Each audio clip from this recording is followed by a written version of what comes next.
ማንኛውንም የፋኖ አመራር እኛ አንጠላም ሐሳባቸው እንጂ ሰው በሰውነቱ ማንንም ምንጠላው ምንቆንነው ኃይል የለም። በሐሳብ ደረጃ በመርህ ደረጃ ልንገዛዛ እንችላለን እንጂ ይሄን ክፍተት ተጠቅመው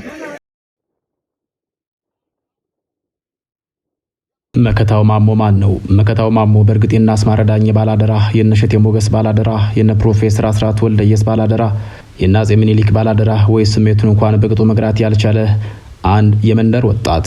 የምንወዳችሁና የምትወዱን ተከታዮቻችን በዚህ ልዩ መሰናዷችን ከሰውም ከመጽሐፍም ቆየት ካሉ ቃለ መጠይቆችም ጭምር ያሰባሰብናቸውን የፋኖ አመራሮች የትግል ምክንያት እናቀርባለን። በቅድሚያም መከታው ማሞ የተወለደው በአማራ ክልል ሰሜን ሸዋ ዞን ጣርማበር በተባለ ወረዳ ነው። ቀድሞ ነገር የሸዋ ጠቅላይ ግዛት እዝ የሚባለው የፋኖ ኃይል በሰሜን ሸዋ ዞን ጣርማበር ወረዳ በተወለደው መከታው ማሞ የሚመራ ሲሆን ሸዋ ጠቅላይ ግዛት እዝ ዛሬ ላይ አፋሕድ ወይም የአማራ ፋኖ ህዝባዊ ድርጅት በተባለው ድርጅት ውስጥ ተዋህዷል። መከታው ማሞም የአፋሕድ ዘመቻ መምሪያ ዋና አዛዥ ሆኗል። መከታው የሁለተኛ ደረጃ ትምህርቱን በሸዋሮቢት ከተማ ተምሮ ካጠናቀቀ በኋላ ፊቱን ወደ ንግድ ስራ ዙሮ ቆይቷል። መከታው እዚያው ሸዋሮቢት ከተማ ውስጥ በተለያዩ የንግድ ስራዎች ላይ ተሰማርቶ ህይወቱን ሲመራ የቆየ ሰው ነው።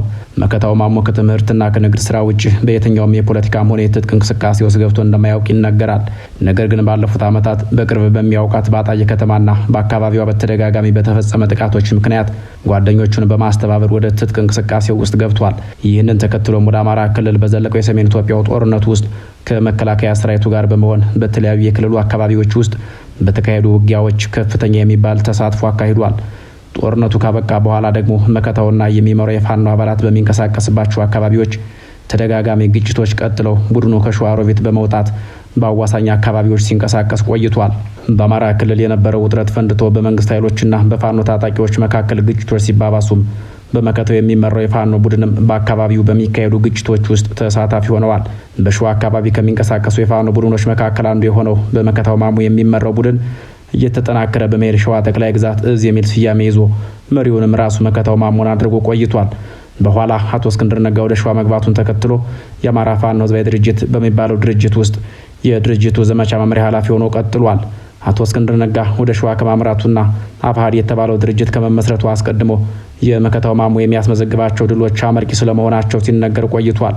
አንዳንድ የፋኖ አንድነትን የማይፈልጉ የፋኖን መከፋፈል የሚፈልጉና ሴራቸውን ተሸክመው ይህንን ትግል ወደ ኋላ ለመጎተት የሚወጡበት የሚወርዱበት አንዳችም መሬት ላይ ስለማይደርስ መሬት ላይ እኛ ከህዝባችን ጋር 24 ሰዓት የምንገናኘው ብዙሃኑ ህዝብ ያለው ከኛ ጋራ ነው። ብዙሃኑ ህዝብ እውነታውን የሚያውቀው ከኛ ጋራ እጅ ለእጅ አብረን እየሰራን በጋራ ጥላታችንን እየመከትን እየተላፋን ያለነው እኛ ነን እንጂ አንድ ሰው የሌለን አጀንዳ የሌለን መሬት ላይ የሌለን ሐሳብ በቴሌቪዥን መስኮትና በሞባይል ስክሪን ተለጥፎ የተለያየ አሉባልታ ቢያወራ እኛ አንረበሽም።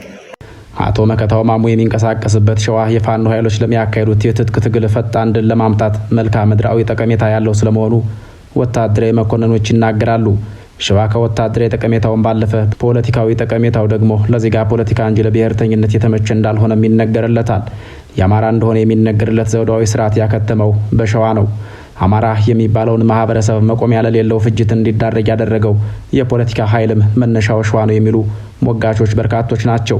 የአማራ ንጉሳዊ ስርዓት ከሸዋ ተሰዶ ጎንደር ሲከትም ከጎንደር ተነስቶ ትግራይ ሲገባ ከትግራይ ወጥቶ ሸዋ ሲመለስ የጎጃም መሳፍንቶች ሸዋማ ሸዋ ነው ጎጃም አበባ ነው በሚል ዘፈን የስንኝ ቋጠሮ ራሳቸውን ያጽናኑ ነበር ማለት ይቻላል ይላሉ።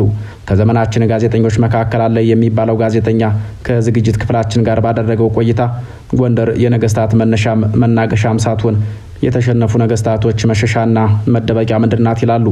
አሁን በታሪክ ጎንደር የዘመናዊት ኢትዮጵያ ታሪክ መጀመሪያ መባሏን የሚቃወሙት ጋዜጠኛው ጎንደር የአማራ ነገስታት ተሸናፊነት መጀመሪያ ናት ሲሉ ያክላሉ።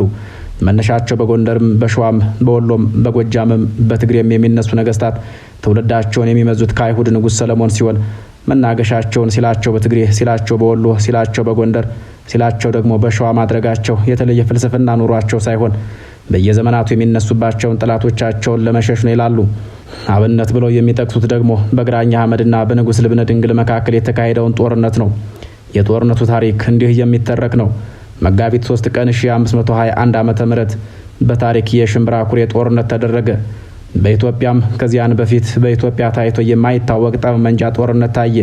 ይህ ለንጉሱ ወታደሮች ፍጹም አዲስ የሆነ የጦር መሳሪያ ለግራኝ አህመድ ድል አስገኘለት። በጦርነቱ 12000 ክርስቲያን ወታደሮችና 6000 የእስላም ወታደሮች እንደሞቱ በዕለቱ ከግራኝ ጋር አብሮ የነበር አብደልቃድር የተባለ የአረብ ጸሐፊ ዘግቧል። በአካባቢው የነበሩ አብያተ ክርስቲያናት ተቃጠሉ። ወንዶች ለአንገታቸው በሰፊ ተቆረጠ። ሴቶችና ሕፃናት ወደ አረብ ሀገር፣ ወደ የመን ለባርነት ተላኩ። ከብቶች ወደ ሶማሊያ ሀገር ተነዱ። በኋላም ድጋሜ ጠንክሮ ለመመለስ በሚል ግራኝ በምርኮ ያገኘውን ይዞ ወደ ሀረር ተመለሰ። በሐምሌ ወር 1521 ዓመተ ምህረት እንደገና ተመልሶ ደዋሮን በአሁኑ አጠራር ሀረርን ወረረ። ቀጥሎም ባሌንን በአሁኑ አጠራር ባሌን ወረረ። በባሌ የነበሩና የኖሩ ገዳማት ሀብታቸውና ወርቃቸው ተዘረፈ፣ ተቃጠሉም። ከባሊ ወይም ባሌ ገዳማት በተገኘው ብቻ 7 መድፎችንና ለሰራዊቱ የሚያስፈልገውን ስንቅና ጠመንጃዎች እንደገዛም ይነገራል። ባሌ ውስጥ በግራኝ የወደሙ ገዳማት እስከዛሬ አልተተኩም። በጥር ወር 1522 ዓመተ ምህረት ግራኝ ጦሩን በይፋት በኩል አዝምቶ አንጾኪያ ላይ ታላቅ ጦርነት ተደረገ። የኢትዮጵያ ወታደሮች አይተውት በማያውቁት በመድፍና በሌሎች መሳሪያዎች በጥይት ተደበደቡ። የደረጀችው የአንጾኪያ ቤተ ክርስቲያንን በወርቅና በብር የተሰሩ ንዋየ ቅድሳት በግራኝ ከሶማሊያ ያመጣቸው ወታደሮች ከተመዘበረ በኋላም በእሳት እንዲነት ተደረገ። ግራኝ በወረራ በያዛቸው በደዋሮ ወይም ሀረርና በፈጠጋር ወይም በአሁኑ አጠራር አርሲ አውራጃዎች የራሱን ሰዎች በመሾም ስልጣኑን አደላድሎ በዋሽና በዝቋላ መካከል በሚገኘው በሚያዎች ሀገር ሰፈረ። በአካባቢው በመዘዋወርም ብዙ ክርስቲያኖችን በሰይፍ እያስፈራራ አሰለመ። ሐምሌ 9 ቀን 1523 ዓመተ ምህረት ግራኝ በ1200 ዓመተ ምህረት የተመሰረተውን ታላቁን የደብረ ሊባኖስ ገዳም ንብረት ካስመዘበረ በኋላ ከነመነኮሳቱ አቃጠለው። ንጉሱ ልብነ ድንግልም ግራኝን መቋቋም ስላቃታቸው በሽሽት ወደ ቤተ አማራ ተጓዙ። የግራኝ ዋና ዕቅድ ንጉሱን በመግደል ወይም ቢቻል ይዞ በማስለም ኢትዮጵያን በአጠቃላይ ለማስለም እንደነበር ይነገራል። ዱካቸውን ተከትሎ አንጎት በዛሬው ስያሜ ራያ ላይ ደረሰባቸው። ብርቱ መከላከል አድርገው ለጊዜውም ቢሆን ግራኝን ማቆም ተቻለ። እዚያው አንጎት ውስጥ ግራኝ ንጉሱን ደርሶባቸው ንጉሱ ሲያመልጡ ሚናስ የተባለው የንጉሱ የመጨረሻ ልጅና ወይዛዝርቱ በጠቅላላ በምርኮ በግራኝ አህመድ እጅ ወደቁ። ሁሉም የመንን ሲያስተዳድር ለነበረው የቱርክ ፓሻ በባርነት ተላኩ። አልሰልምም ያለውን የአንጎትን ወይም የራያን ሕዝብ ግራኝ አህመድ በገፍ ጨፈጨፉት። ቀጥሎም ግራኝ ወደ ጣና ሐይቅ በመሄድ በሐይቁ ደሴት ውስጥ የሚገኘውንና በ1200 ዓመተ ምህረት የተሰራውን ገዳም ሊያቃጥል ሲል መነኮሳቱ ገዳሙን ከቃጥሎ ለማዳን ባደረጉት ስምምነት መሰረት የገዳሙን ንብረት በጀልባ እየጫኑ አስረከቡ። 150 ሰዎችን ለመጫን የተሰራ ጀልባ 3 ጊዜ ተመላልሶ አጋዘ። ከንብረቱ ውስጥ የወርቅ መስቀሎች፣ ማጠኛዎች፣ ጽዋዎችና የከበሩ ዕቃዎች ይገኙበታል። ግራኝ ይዞታውን ለማጠናከር ከባህር ዳር እንደገና ወደ ደቡብ ምዕራብ በመምጣት የጦር ሰፈሩን እንደገና ወደ ዘዋ ያዛወረ። የአገሬው ነዋሪዎች የሆኑትን የንጉሱን ታማኝ ዜጎች ወይም የሚያ ህዝብ ከጠራረገ በኋላ መጀመሪያ ደዋሮን ቀጥሎም ባሌን እንደገና ወረረ። ግማሽ ቀን በፈጀው በዚህ በባሌ ጦርነት አዝማች ያዳሉና ልጁ ዘመን ክርም በታላቅ ጀግንነት ተዋግተው ከ3000 የክርስቲያን ወታደሮች ጋር ወድቀዋል። በ1524 ዓመተ ምህረት ምስራቅ፣ ደቡብ፣ መካከለኛውና የኢትዮጵያ ግዛቶች በግራኝ ጦር ተደብድበዋል። በዚህ ዘመን ያልተወረሩ ግዛቶች ዳሞት ወይም ጎጃምና ሌቃ ወይም ምስራቅ ወለጋ፣ ቢዛም ወይም ቄለም ወይም ምዕራብ ወለጋ፣ ሰሜን በጌ ምድር፣ ትግሬና ባህረ ምድር ወይም ኤርትራ ነበሩ። እነዚህን ግዛቶች ለመውረር እንዲችልም በመጋቢት 1525 ዓመተ ምህረት ላይ ግራኝ ሰራዊቱን ደብረ ብርሃን ላይ አከማቸ። በአጼ ዘርዓ ያዕቆብ በተሰሩ ገዳማት ምትክ መስጊዶች ተሰሩ። በግዳጅ የሰለመ ሰለመ፣ ያልሰለመ የአካባቢው አማራ በግራኝ ሰይፍ አንገቱን ተቀላ። ያመለጠውም ጫካ ገባ። በ1525 ዓመተ ምህረት መጨረሻ ግራኝ በጎንደር ዘልቆ ደንቢያንና አካባቢውን ከወረረ በኋላ በእንደርታ ላይ አልፎ ተንቤንን ወጋ። በሹማጋሚ የተመራው ጦር ተንቤን ላይ ብርቱ መከላከል ቢያደርግም ግራኝን ማቆም ግን አልተቻለም። በዕለቱ ጦርነትም 10,000 የአጋሜ ወታደሮች እንዳለቁ ተጽፎ ይገኛል። በዚህ ዕለት አጼ ልብነ ድንግል አክሱም ገብተው ጦር ለማሰባሰብ ሞክረው የነበረ ሲሆን ነገር ግን ግራኝ ስለደረሰባቸው ወደ ወልቃይት ጠገዴ ሸሽተው አመለጡ። ግራኝም የአክሱምን ደብሮች ከነቀሳውስቱ አቃጠሉ። ቀጥሎም ስራዬንና በጌ ምድርን ወረሩ። በ1531 ዓመተ ምህረት ለረጅም ዘመን ሲጠበቅ የነበረው 1000 ነፍጥ፣ 1000 የፈንጂ ጦር፣ 4 ከባድ መድፎችና በድምሩ 535 ወታደሮችን የያዘው በክርስቶፎር ደጋማ የሚመራው የፖርቹጋሎች የጦር እርዳታ በባህረ ነጋሽ ይስሐቅ መንገድ መሪነት ደብረ ዳሞ ደረሰ። ጳጉሜ 3 ቀን 1532 ዓመተ ምህረት አጼ ልብነ ድንግል ተሸሽገው ከነበሩበት ከደብረ ዳሞ ደብር ሞቱ። ልጃቸው ግላውዲዮስ ነገሰ። ሚያዝያ 9 ቀን 1534 ዓመተ ምህረት አንጣሉ አጠገብ በተደረገው ጦርነት ለመጀመሪያ ጊዜ ግራኝ አህመድ በጥይት ቆስሎ ተሸንፎ ሸሸ። አጼ ግላውዲዮስም ከ1540 እስከ 1559 ዓመተ ምህረት ድረስ ኢትዮጵያን ለማረጋጋት የሰሩ የኢትዮጵያ ንጉሠ ነገሥት ናቸው። የአባታቸው አጼ ልብነ ድንግል ስልጣን ተረክበው በኢማም አህመድ ወይም ግራኝ አህመድ ወረራ ወቅት ኢትዮጵያን የመሩ ታላቅ መሪ ነበሩ። ከግራኝ አህመድ ጋር በተደረገው ጦርነት ከፖርቹጋሎች ጦር ጋር በመተባበር በአገሪቱ ላይ በደረሰው ወረራ ትልቅ ድል በመቀዳጀት የሀገሪቱን ታሪክ ለውጠዋል ይባልላቸዋል። ከአጼ ልብነ ድንግል እስከ አጼ ፋሲለደስ ዘመነ መንግስት ድረስ ምንም አይነት አስቸጋሪ ነገር በሀገሪቷ ተከስቷል ማለት የሚቻል አይደለም። አጼ ፋሲለደስ መናገሻቸውን ወደ ጎንደር ሙሉ በሙሉ የወሰዱትም ከዚሁ ቁርሾ ጋር በተያያዘ ሊሆን እንደሚችል የሚነገር ታሪክ ነው።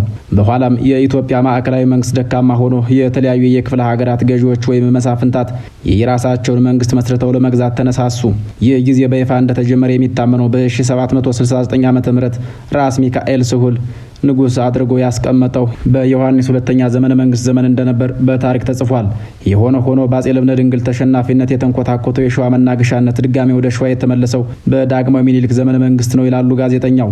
በእነኚህ ሁሉ ረጅም የታሪክ ዓመታት ውስጥ ሲጠቃ የኖረው አማራና ሃይማኖት ደግሞ ኦርቶዶክስ ስለመሆን የሚያነሱት ጋዜጠኛው ነገስታቱ የገዥነት መደባቸውን ከአማራው ማድረጋቸው ሳያንስ የአማራውን መጻኢ ዕድል አለመወሰናቸው ደግሞ የበለጠ አናዳጅ ያደርጋቸዋል ሲሉ ያክላሉ። ምንም እንኳን የገዥነት መደባቸውን ከአማራው ወገን ቢያደርጉ ዘራቸውን የሚቆጥሩት ደግሞ ከአይሁድ ወገን መሆኑ በራሱ ራሱን የቻለ የነገስታት ደሴት መኖሩን አመላካች ነው በማለት የአማራው ነገድ በዘመነ ንግስናውም ቢሆን ያልተጠቀመ ዛሬ ላይ ደግሞ የበለጠ ተጎጂ የሆነ ህዝብ መሆኑን ያብራራሉ።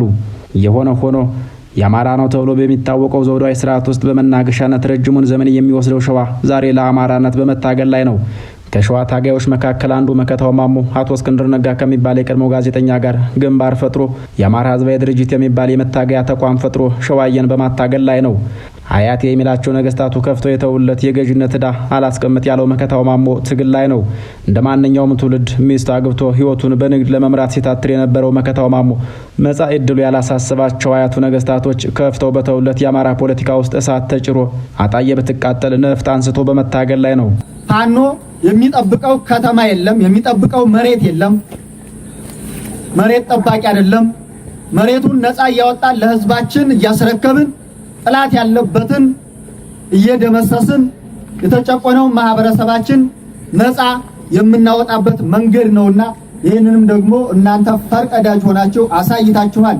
ለአማራ ፋኖ ሸዋ ጠቅላይ ግዛት እዝ ሳይሆን ለአማራው ለአጠቃላይ ለአማራው ፋኖ ግንባር ቀደም በመሆናችሁንም አስመስክራችኋል። ህዝብም ዓለምም ያውቃችኋል። ለዚህም ኩራት ይገባችኋል። የንጉሳዊ ስርዓቱ ማካተቻ የሆኑት ንጉሠ ነገሥት አጼ ኃይለ ሥላሴ ከጎጃም አማራ ይልቅ የወለጋ ኦሮሞ ይቀርበናል ይሉ እንደነበር የሚናገሩት በርካቶች ናቸው። የሸዋ ነገስታት መናገሻቸውን ሸዋ ከማድረጋቸው ባለፈ ስለ ሸዋ ህዝብ አንድም ቀን አስበው ያውቃሉ ማለት አይቻልም። በጠቅላላው የንጉሳዊ ስርዓቱ የገዥነት መደቡን ከአማራ ወገን ከማድረጉ ባለፈ አማራ ስለሚባለው ህዝብ ይገደዋል ማለትም አስቸጋሪ ይሆናል። ሌላው በሀገሪቱ የተነሳው የፖለቲካ ኃይልም ቢሆን አንድ የማታገያ ገፊ ምክንያት ያስፈልገው ስለነበር አማራው ጨቋኝ ነው የሚል መታገያ መዞ አማራውን ላለፉት 50ና 60 ዓመታት ሲገለውና ሲያፈናቅለው ኖሯል። አማራው ዛሬ ላይ ነገስታቱ በስሜ ሲነግሱ ከመኖራቸው ባሻገር ከሌላው የኢትዮጵያ ህዝብ የተለየ ጣፈንታ አልነበረኝም ቢልም ሰሚ አልነበረውም። ዛሬ ላይ ታዲያ መሸጋገሪያ መፍትሄው አማራ በሚባል የጋራ ማንነት ውስጥ መታገል ነው የሚሉት ተበራክተዋል። ከመካከላቸው መከታው ማሞ አንዱ ነው። መከታው ማሞ ከሰሞኑ በይፋ ባስተላለፈው መልእክት ሁሉም የአማራ ፋኖ አደረጃጀቶች በቅንነት አንድ መሆን ይኖርብናል ሲል ተደምጧል። አቶ መከታው ማሞ በቅንነት አንድ መሆን አለብን የሚል መልእክት ሲያስተላልፍ፣ አቶ እስክንድር ነጋ በበኩላቸው በተያዘው አዲስ ዓመት ድርጅታቸው አፋሕድ የገጠመውን ፈተና በማለፍ የድል ዓመት ይሆናል ከማለት ያለፈ ስለ አንድነቱ ያስተላለፉት መልእክት የለም። በተመሳሳይ ርዕስ እስክንገናኝ ለዛሬ በዚሁ አበቃን። ቸር ያገናኘን።